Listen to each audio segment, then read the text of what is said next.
Bread and Jam for Francis by Russell Hoban. Pictures by Lillian Hoban. Bread and Jam for Francis.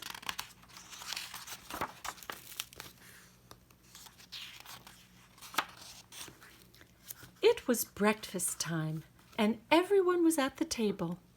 Father was eating his egg, Mother was eating her egg, and Gloria was sitting in a high chair and eating her egg too. Francis was eating bread and jam. "Oh, what a lovely egg," said Father. "If there is one thing I'm fond of for breakfast, it is a soft boiled egg." "Yes," said Mother, spooning up egg for the baby. "It is just the thing to start the day off right." "Ah!" said Gloria, and she ate up her egg. Frances did not eat her egg. She sang a little song to it. She sang very softly. "I do not like the way you slide. I do not like your soft inside. I do not like you lots of ways. And I could do for many days without eggs." "What did you say, Francis?" asked Father. "Nothing," said Frances, spreading jam on another slice of bread. "Why do you keep eating bread and jam?" asked Father, "when you have a lovely soft boiled egg?" "One of the reasons I like bread and jam," said Frances, "is that it does not slide off your spoon in a funny way." "Well, of course," said Father. "Not everyone is fond of soft-boiled eggs for breakfast. But there are other kinds of eggs. There are sunny-side-up eggs and sunny-side-down eggs." "Yes," said Frances, "but sunny-side-up eggs lie on the plate, and they look up at you in a funny way. And sunny-side-down eggs just lie on their stomachs and wait." "What about scrambled eggs?" said Father. "Scrambled eggs fall off the fork and roll under the table," said Frances. "I think it is time for you to go to school now," said Mother. Frances picked up her books, her lunch box, and her skipping rope. Then she kissed Mother and Father goodbye and went to the bus stop. While she waited for the bus, she skipped and sang. "Jam on biscuits, jam on toast, jam is the thing that I like most. Jam is sticky, jam is sweet, jam is tasty, jam's a treat. Raspberry, strawberry, gooseberry, I'm very fond of jam." That evening for dinner, Mother cooked breaded veal cutlets with string beans and baked potatoes. "Ah," said Father, "what is there handsomer on a plate and tastier to eat than breaded veal cutlet?" "It is a nice dish, isn't it?" said Mother. "Eat up the string bean, Gloria." "Oh," said Gloria, and ate it up. She had already eaten her dinner of strained beef and sweet potatoes, but she liked to practice with the string bean when she could. "Where do breaded veal cutlets come from?" asked Frances. "And why are French cut stringless beans called string beans?" "We can talk about that another time," said Father. "Now it is time to eat our dinner." Frances looked at her plate and sang, "What do cutlets wear before they're breaded? flannel nightgowns, cowboy boots, furry jackets, sailor suits. Then she spread jam on a slice of bread and took a bite. She won't try anything new, said Mother to Father. She just eats bread and jam. How do you know what you'll like if you won't even try anything? Asked Father. Well, said Frances, there are many different things to eat, and they taste many different ways. But when I have bread and jam, I always know what I'm getting, and I'm always pleased. You try new things in your school lunches, said Mother. Today I gave you a chicken salad sandwich. There now, said Father to Frances. Wasn't it good? Well, said Frances, I traded it to Albert. For what? Said Father. Bread and jam, said Frances. The next morning at breakfast, Father sat down and said, Oh, now I call that a pretty sight. Fresh orange juice and poached eggs on toast. There's a proper breakfast for you. Thank you for saying so, said Mother. Poached eggs on toast do have a cheery look, I think. Frances began to sing a poached egg song. Poached eggs on toast, why do you shiver with such a funny little quiver? Then she looked down and saw that she did not have a poached egg. I have no poached egg, said Frances. I have nothing but orange juice.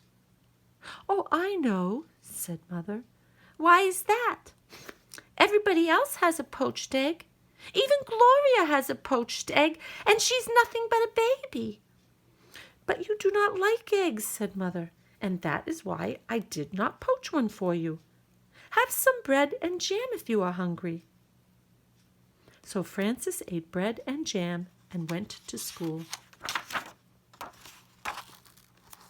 When the bell rang for lunch, Frances sat down next to her friend, Albert. What do you have today? Said Frances.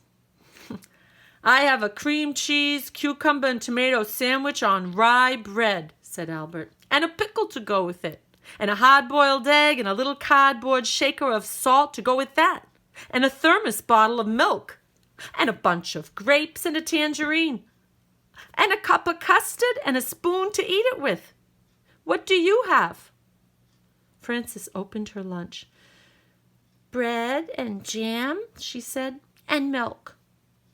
You're lucky, said Albert. That's just what you like. You don't have to trade now. That's right, said Frances. And I had bread and jam for dinner last night and for breakfast this morning. You certainly are lucky, said Albert. Yes, said Frances. I am a very lucky girl, I guess. But I'll trade you if you want to. That's all right, said Albert. I like cream cheese with cucumbers and tomatoes on rye. Albert took 2 napkins from his lunchbox. He tucked one napkin under his chin. He spread the other one on his desk like a tablecloth. He arranged his lunch neatly on the napkin. With his spoon, he cracked the shell of the hard-boiled egg. He peeled away the shell and bit off the end of the egg.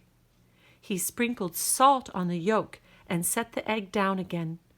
He unscrewed his thermos bottle cup and filled it with milk. Then he was ready to eat his lunch. He took a bite of sandwich, a bite of pickle, a bite of hard-boiled egg, and a drink of milk. Then he sprinkled more salt on the egg and went around again. Albert made the sandwich, the pickle, the egg, and the milk come out even. He ate his bunch of grapes and his tangerine. Then he cleared away the crumpled up waxed paper, the eggshell, and the tangerine peel. He set the cup of custard in the middle of the napkin on his desk. He took up his spoon and ate up all the custard. Then Albert folded up his napkins and put them away. He put away his cardboard salt shaker and his spoon. He screwed the cup on top of his thermos bottle. He shut his lunchbox, put it back inside his desk, and sighed. "Ah, I like to have a good lunch," said Albert. Frances ate her bread and jam and drank her milk. Then she went out to the playground and skipped rope. She did not skip as fast as she had skipped in the morning. And she sang, "Jam in the morning, jam at noon, jam bread and jam by the light of the moon. Jam is very nice." When Frances got home from school, Mother said, "I know you like a little snack when you get home from school, and I have one all ready for you." "I do like snacks," said Frances, running to the kitchen. "Here it is," said Mother, "a glass of milk and some bread and jam for you." "Aren't you worried that maybe I will get sick and all my teeth will fall out from eating so much bread and jam?" asked Frances. "Oh, I don't think that will happen for quite a while," said Mother. "So eat it all up and enjoy it." Frances ate up most of her bread and jam, but she did not eat all of it. After her snack, she went outside to skip rope. Frances skipped a little more slowly than she had skipped at noon, and she sang, "Jam for snacks and jam for meals. I know how a jam jar feels.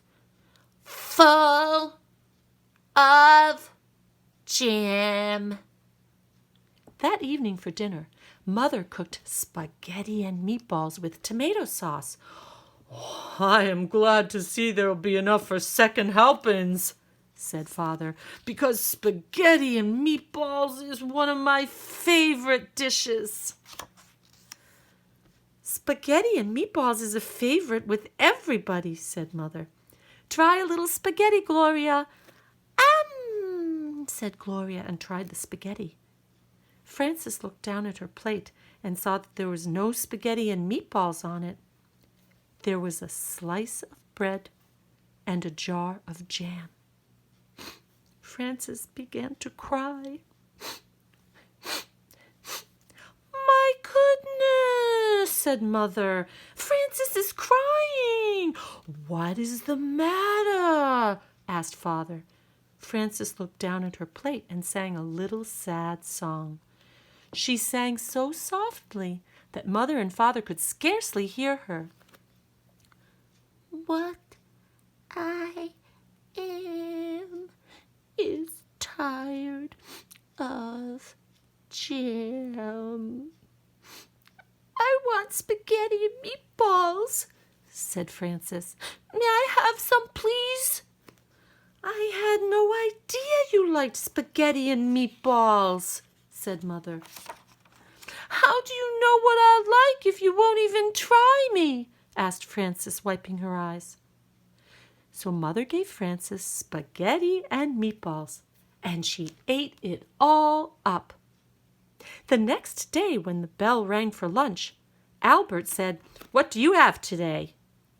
"Well," said Frances, laying a paper doily on her desk and setting a tiny vase of violets in the middle of it. "Let me see." She arranged her lunch on the doily. "I have a thermos bottle with cream of tomato soup," she said, "and a lobster salad sandwich on thin slices of white bread. I have celery, carrot sticks, and black olives, and a little cardboard shaker of salt for the celery, and 2 plums and a tiny basket of cherries." And vanilla pudding with chocolate sprinkles and a spoon to eat it with. That's a good lunch, said Albert. I think it's nice that there are all different kinds of lunches and breakfasts and dinners and snacks. I think eating is nice. So do I, said Frances, and she made the lobster salad sandwich, the celery, the carrot sticks, and the olives come out even. The end.